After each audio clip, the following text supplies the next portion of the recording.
So hi and welcome to this NPTEL course titled Trauma and Literature, and we're beginning to wind up with this Subhadra Butalia text, The Other Side of Silence. So this should be the second last lecture, the second last session on this text, after which we'll move on to our new work. So we'll start with the first interview of sorts today, and that's the interview of Subhadra Butalia, who happens to be Subhadra Butalia's mother. So we talked about, if you remember the previous sessions, we talked about the complexities of memory, about the partition, about the fact that there was no museum for partition for the longest time, and how memory and forgetting worked in very entangled ways, not strictly or necessarily oppositional ways, but as connected categories. So forgetting informed remembering in a certain sense. And now we find that people who refuse to remember, that also becomes some kind of agency, some kind of an assertion of agency. That they don't want to talk about that, they don't want to remind themselves of that, they don't want to remember something which has been dismembered painfully and tragically. Right? So that again corroborates the title of this work, The Other Side of Silence. Silence becomes an ontological condition, silence becomes an experiential condition, but also an equally silence becomes a narrative condition. Not saying something also becomes some kind of a narrative method. Silence becomes an act of articulation through absence. So this articulation of absence in a certain sense that becomes in certain ways, in certain situations, the most authentic representation of this kind of memory, this kind of traumatic memory. Right? So what we will see today, and this should be on the screen, the discussion of the engagement with Subhadra Butalia, who happens to be Subhadra Butalia's mother, and what does she recount, or how does she recount, rather, the entire memory of partition. Right? So this should be on your screen. Subhadra Butalia is my mother. She and I began talking hesitantly about Rana Mama and partition only after I had been to visit him, and later had taken her with me to her family home. I realized then how often and with what regularity we had heard stories of Lahore, the old family home, our grandparents, and how little we had absorbed about them. After Rana began to write, and particularly after my mother went back to Lahore, I was consumed with curiosity about how she had felt on seeing her brother again, on going back to her old home. Right? So and we find that the focal perspective is very interesting in a way. Who is remembering? Who is the one? Who is the agent of memory becomes interesting, because that, in a way, informs or influences the kind of memory, the act of memory, the nature, the scope of memory. So Butalia wants to find out what her mother must have felt going back to her ancestral house in Lahore after so many years. How she must have felt talking to her brother, from whom she had been separated due to the partition. Okay, so this was a curiosity that she had in her mind. If I had felt such a strong emotional pull going to Lahore, what must it have been like for her? I mean, she said she belongs to the post-memory generation. We did talk about that before, how she didn't really experience partition, but she consumed stories about partition, and that had shaped her memory of partition in a way which is the definition of post-memory, the generation which comes after the act, but the generation which still remembers the act through consumption of stories, consumption of narratives. So she wonders if I had felt such a pull going back to the house, despite the fact I never lived there, what must have been for my mother, who grew up in that house entirely, to go back to that space, to go back to the territory. Over the years, gradually, I managed to persuade her to describe her experiences, and I came up against another paradox. People of my parents' generation tell stories of partition all the time. It preoccupies their minds, it fills their lives, it memorializes their past. Yet when you sit them down formally, as if to interview them about these very stories, they are strangely reluctant to talk. This becomes an interesting episode in the whole book. The reluctance to talk, the reluctance to recount, the reluctance to remember when it comes to a formal interview. Because informally, effectively, they talk about this all the time in informal discussions and different stories, anecdotes, exaggerations, hyperbolic accounts of things, which are obviously very, very emotionally biased in quality. But when it comes to a formal neutral interview, quote-unquote neutral interview, that's when the reluctance begins to happen. They don't want to talk about this. This is a paradox that Butalia talks about over here. But these are people who will tell stories, spin stories about partition all the time in informal, intimate settings. But when it comes to a formal, neutral, objective setting of the interview, these are people who will refuse to talk, refuse to narrate, refuse to remember anything. I have thought a great deal about this and can only conclude that when retrieving memory becomes a self-conscious, self-reflexive exercise, people are perhaps more reluctant to commit themselves, unless they can be sure that what they are saying is accurate or true. Right? And this becomes a very important distinction, which she says that when memory is filled with emotion, memory is filled with affect, then people just pour out their hearts, pour out what they remember. But when retrieving memory becomes a self-reflexive, self-conscious activity, you're conscious that this is being recorded, you're conscious this is being judged and monitored and evaluated, then the whole idea of accuracy becomes a very important issue, right? And then people are, if they're not sure about the accuracy of what they remember or what they recount, then they don't want to talk about it at all. So accuracy becomes, in a certain sense, an impediment to memory, right? Not rather than a part of memory, it is inimical to emotional memory. It is an impediment to memory. It goes against the grain of memory, so to speak. Right? So memory as an activity, memory as a recounting activity, is essentially emotional in quality. And if you take that emotionality away, if you take the affectivity away, if you just focus on the accuracy quotient, the accuracy component of memory, then it becomes a self-conscious act, a self-reflexive, self-conscious act, which produces reluctance, which produces hesitation, which produces ambivalence, right? Because the emotionality, the affectivity memory is gone. So the formal interview, in a certain sense, becomes a more difficult way to render memory, render remembering, right? This is what she realizes as a paradox during the course of our exercise and partition. Okay, but this is not all. I mean, it's not just this. There are other factors as well.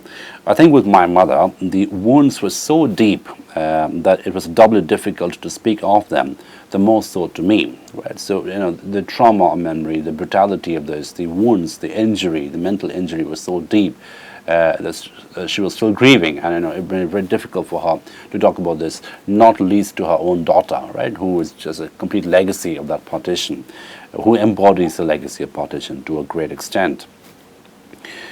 Perhaps an impersonal stranger would have succeeded where I failed. At one point, talking about how she had felt at being forced to leave her mother in Lahore, she said, "Who can describe the pain of having to leave a mother?" I realized in that moment how little I had thought about this aspect. The pain of parents having to leave children we understand, but that it can happen the other way around is something that is seldom considered. There is no way of knowing how many parents were lost to their children. In the sweep of this history, no way of knowing how many of them were lost by accident and how many by design, right? So the experience of leaving one's parents behind is an understudied experience, according to Butalia, because she says we mostly focus our attention on parents who are forced to be separated from the children. But what about the children who are forced to be separated from the parents, either by accident or by design? And that becomes a doubly difficult experience to remember. So she talks about how emotionality and affectivity become very important parts of memory, parts of remembrance. And she says at an emotional level it was difficult for my mother to talk about these things to her own daughter, who happens to be Butalia, Urvashi Butalia herself. And she says maybe it would have been easier for her to talk about this to a stranger, from where there's this distance, right? So there are two narratives over here. One is the engagement with accuracy, which makes things hesitant, which makes things reluctant, and the other is too emotional closeness, right? So, being too close emotionally to the person you're talking to, right? And that becomes a problem as well. So there needs to be some balance between emotion and objectivity, which makes memory, a seamless activity. Because if it becomes too objective, then you're self-conscious. If it's too emotional, then it's too painful, right? So the balance between these two categories is the ideal position to be. I have chosen to include this interview because in some ways it gives another side of the pictured Rana Mama story, but also because in other ways it is revealing of the silences within families and the difficulty of going beyond these. As important as the exercise of probing the silence is the question of how it is probed, who poses the questions and when, and indeed who takes the responsibility for what the silence unleashes, right? So these other factors become very, very instrumental in terms of who is the questioner, who is the person asking the questions, who is the person spoken to, right? And the whole idea of the location of the interviewer becomes a very important category over here. And we can see the metaphor of silence unleashing something, and that becomes a very important factor as well. I mean, who's going to take responsibility for what the silence unleashes, what the silence unravels, right? So the pain and trauma, the traumatic memory that emerges out of the silence, will someone, the interlocutor, be equipped or fit to handle that as the human presence? A friend of mine described how, after remaining silent for many years, her mother spoke about her memories of partition to a persuasive researcher. For weeks after she had done so, she was unable to sleep, remembering the pain and anguish of the time. The researcher who had prompted her to speak was by then elsewhere, perhaps involved in another interview. The fact that you re-experience it when you recount it to a researcher, that makes you go through it one more time, and that can sometimes have very, very serious psychological and bodily effects. So there's an instance of a friend's mother who was unable to speak, having recounted her trauma of partition again to someone, a researcher, and a researcher was away by the time her difficulties began. So the researcher was probably interviewing someone else, right? So that human connect is a very important factor over here, and you can't just unravel yourself to anyone without any psychological impact. Okay, thus it is never a simple question of silence and speech. For speech is not always cathartic, not always liberating. So the common presupposition that if you talk about something, it releases you, it has a cathartic effect, is not always true, right? So sometimes silence can be more cathartic than speech. And again, as I mentioned, silence and speech are not necessarily always ontological opposites, but they become connected categories. By not talking about it is also a way of articulating it, articulating absence, and that becomes a way of negotiating with trauma, a way of navigating through trauma, a self-preservation strategy. Okay. In my work, I have tried as far as possible to speak to only those people who are willing to speak and to take the responsibility for what that speech meant. There's no way of knowing if this is the right approach, but for me it was perhaps the only approach that I could take. Right, so taking responsibility for speech becomes an important act, because I think what is revealed over here, that a person who is listening must absorb it and must offer a human presence, must offer a human mode of absorption.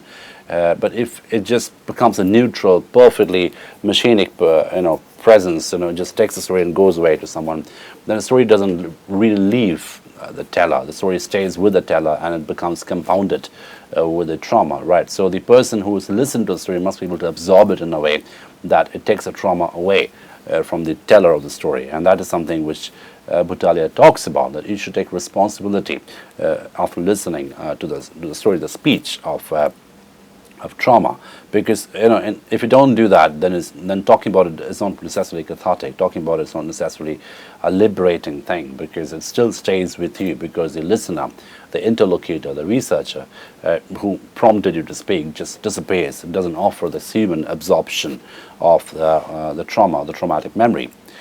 There are other reasons why I felt it was important to include my mother's interview. In some ways, Rana spoke to her more frankly than he did to me. He did concede that one of the reasons he had stayed on in Pakistan was a house. It is tragic and ironic.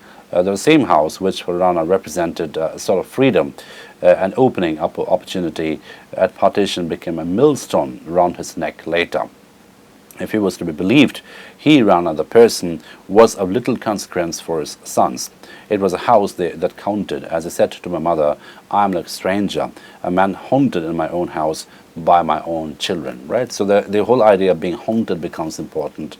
And we are told that the house just exists as some kind of a metaphor for Rana's children, right? And that he feels alienated, he feels isolated, he feels victimized in his own house. So ironically, the same house which prompted him to stay becomes a problem for him in subsequent years. Okay, now we get to see Subhadra Butalia's story, and this interview appears in first person. She's telling the story, and that's something we will pay some attention to. In 1946, I was working in a state high school at Nabha. The school had a large compound and building. It was surrounded by a slum area. There were prostitutes and there were some very poor Muslims who lived there. So on all four sides it was a Muslim-dominated area. At one stage people began to talk of partition, and the discussion always was about whether it would happen or not. And I and the headmistress Ranjit and my mother and my brothers and sisters, we all lived together. We were always fearful because the stories that were circulated made it sound as if whenever there would be trouble and when the fighting would begin, the girls in school would be the first to be attacked, right? And that's the fear of being sexually attacked, the fear of being bodily attacked, and that fear is something which experiences a woman, especially in a troubled time like this, a troubled time like partition. And even our chowkidar and ayahs were Muslims, so we used to be very scared. We'd wonder what we would do. We had sort of given instructions to everyone. We used to sleep outside in the open maidan, and there were four walls forming the boundary. So the instructions were that if ever there was noise and commotion, everyone should run directly inside. Just across the road from the school there lived a prostitute. One day she had a fight with someone, a man from the army, and he shot her down. 2 bullets he fired at night, and then he ran. He jumped the wall and then he shot himself and died. We were really scared and we all ran inside. And Munna, my sister who was the youngest, she went mad, and instead of going in she ran outside and hid. We were all frantic with worry. Munna, where is she? And who knew what was happening outside? Ranjit would not let me go outside, and I said, how can I leave the girl alone? It was a real crisis. Then she heard us shouting and we brought her inside. In the morning we found that it was nothing. It was this other story. He had killed a woman. When he had gone away to the army, he used to send this woman money. On his return he asked if she would marry him, and she told him to go away. There are so many like you who come and follow my feet, something like that. But her mother, she used to cry out Allah at night, and she said it in a really frightening way. It was because we had no male person with us. We were all women, so we used to feel really scared. The tension was extreme, and in this interim, I thought we should leave, go away from here. So the children thought they would go to Lahore. We wouldn't know what would happen in Lahore. And Ranjit said, don't go there. Things there are very bad. And it was while we were in the process of discussing and deciding that this brother came, the one who lived in Lahore, Rana. And he said there's a lot of talk of partition, so he thought the house should be sold off. Now, this whole incident, as you can see, begins to become really interesting because we have presences over here of different kinds. So there's a headmistress, there's a school teacher, there's also a prostitute and an army officer, right? And this sort of the violence which goes on between the prostitute and the army officer in a way become quite a microcosmic representation of the bigger violence of partition, where someone can just be killed randomly, and this random loss of life, the failed promises, the rejection, the violence, all these come together in a very domestic, personal, and sometimes at a petty level, to be reflective of the larger absurdity of partition, something we have seen already, how the personal, petty narratives are mapped onto the bigger, wider cultural narratives of partition. And what is also interesting over here is how this conspicuous absence of the protecting male becomes a problem, right? So there's no male protector, and that is a big issue over here. So the arrival of Rana, in a certain sense, becomes a very welcome arrival. But then we get to know he comes in to talk about the house and the fact that it should be sold off. Okay, now we get to hear about Rana. This is again in first person, told to us by Subhadra Butalia. So let me tell you a bit about Rana. He is the sixth of my parents' 9 children. When my father died, he left us well provided for. There was enough in the form of future security, the house, so that even those relatives who came to a house to condole commented that my family would not want for anything. But something else was in store for us. Bikram, my eldest brother, was a college dropout. He decided to start a business, took money from my mother, but the venture failed. Still, the impact of those losses was not felt so much, and Bikram later joined the Royal Air Force. When he brought home news of his appointment, he brought with him a beautiful Muslim girl, Amina. He said he would marry her the day he got his first salary, but this never happened. The day Bikram went to office to collect his first salary, the office was not yet open, so he decided to take a small aircraft off for a brief flight. He crashed into the electric wires and died. Now, again, this is a personal tragedy, a personal loss, a personal family story.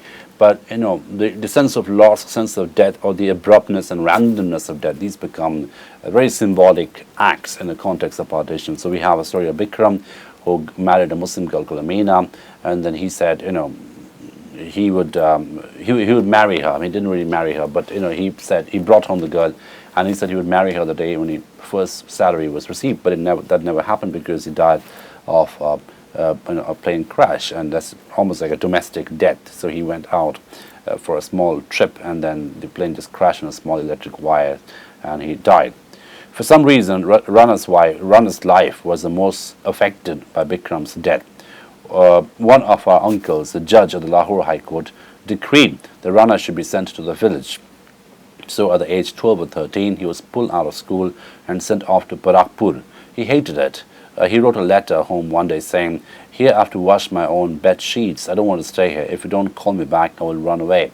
Shortly afterwards, we heard that he had disappeared, but we did not know what to do or how to find him. My mother was by this time an epileptic. My elder sisters were married and had left home. I was barely 20, right? So again, the migration, the epilepsy, and this absence of family protection all become part of the emotional tension which anticipate the bigger, wider, more extreme tension of partition.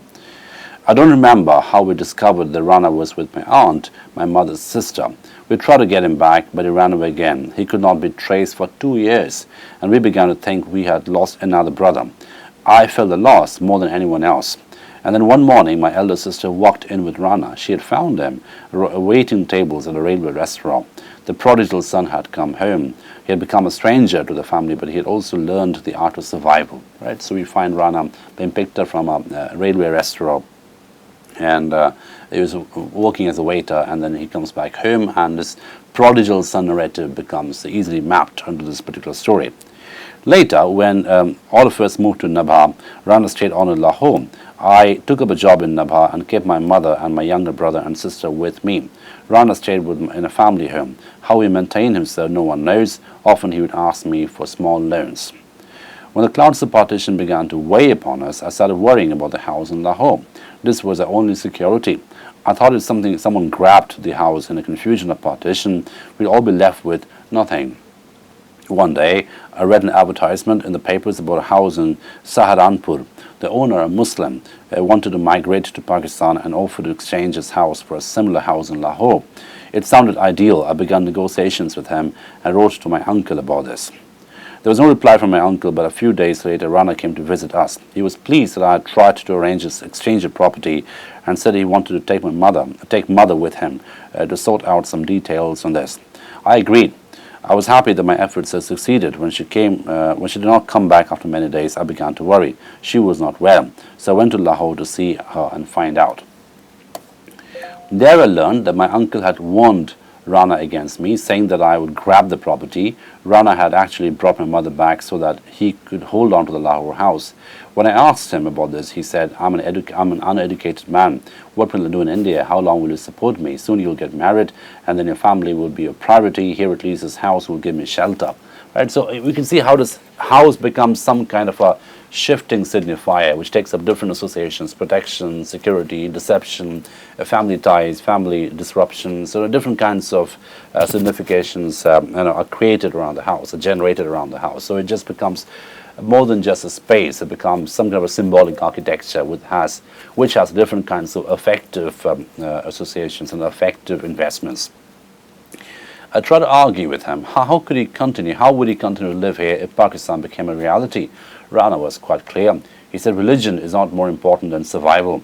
He told me he had planned everything. You know the girl whose mother lives in the quarter next to Jatinder's house? I have known her a long time, and she's willing to marry me if I convert to Islam.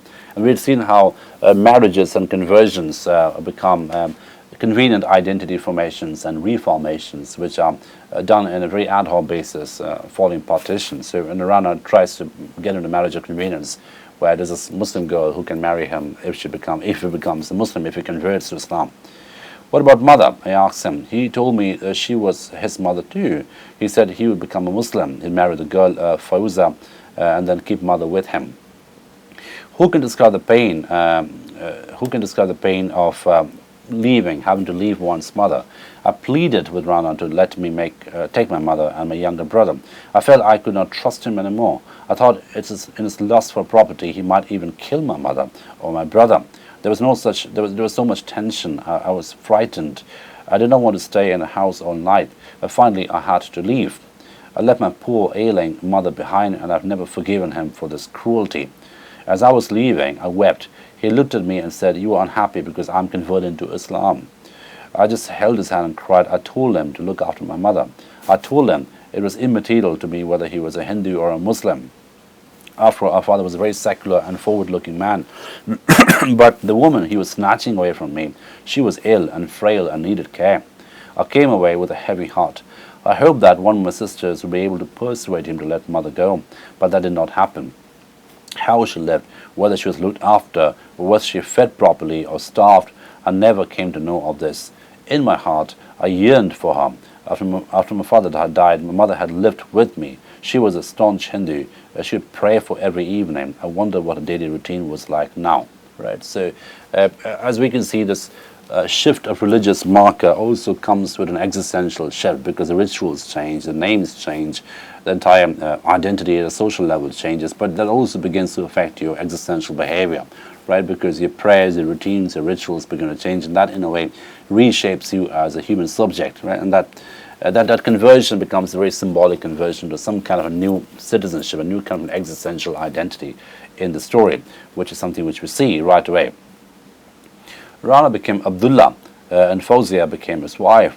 The house of her childhood was now the abode of a committed and converted Muslim family. Was he happy? Did he look after my mother? There was no way of finding out. Once or twice I wrote to my younger sister Munna, but then she had to ask him to stop. Her husband was in the defense forces, and there would have been too many questions. As time passed and Rana began to feel more and more isolated, I think he began to miss us. But he never wrote to me, and then years later you established contact with him. He sent a letter through you. He wrote that he was the father of 4 sons and 3 daughters. He said, "I've never forgiven myself for what I did in my youth. I can't retrace my steps. I've never been accepted here, not even by my own family." Right? So we can see how Rana essentially inhabits an interstitial position, an in-between position between being a Hindu and a Muslim, between being a Pakistani or an Indian. He doesn't quite belong at any level, and it's this liminality but Rana informs his identity, informs his subjectivity in a way which is irredeemable. He can't retrace his steps, he says quite clearly. His letter made me uneasy. I wrote back. I told him I thought he was lucky. At least he has stayed in a family house. "Don't call me lucky, dear sister," he said. "Do you know how ever since I've converted, I have not had a single night's peaceful sleep. Every brick in this house seems to curse me. I rejected what was mine, and I have not been accepted by the faith I adopted." Right? So this lack of peaceful sleep, this guilt, and a guilt-ridden conscience, in a way, becomes a marker of the trauma partition, as well as the forced and convenient conversion to a different kind of religion for convenience's sake, which doesn't have. I mean, it keeps him protected at a legal level, but then it doesn't give him the existential happiness that he had before. So he's not accepted by the Muslim community there, and of course, for the Hindus, he's seen as some kind of a betrayer of faith. When he took my mother away, I had no idea that Rana had any dishonesty in his head. But I was very worried. I didn't know what to do. I thought I would send the children to Suniti, my elder sister, in Missouri. So I wrote her a letter saying, "This place is not safe, and I'm sending the children to you. Keep them with you for some days, and when things improve, I'll bring them back." Thinking that now that they were taken care of and I had some time, I thought I would join Miranda House and take up Russian. I'd always wanted to study Russian. I stayed in the hostel. It was July 1946. There was a lot of tension and things were very bad. But I thought at least the children were safe. But Suniti sent the children back, saying we were here on a holiday and I can't look after them. But then Ranjit told me, "Don't worry, we're going to the village. We'll take the children with us. They'll be fine, and you carry on with the Russian."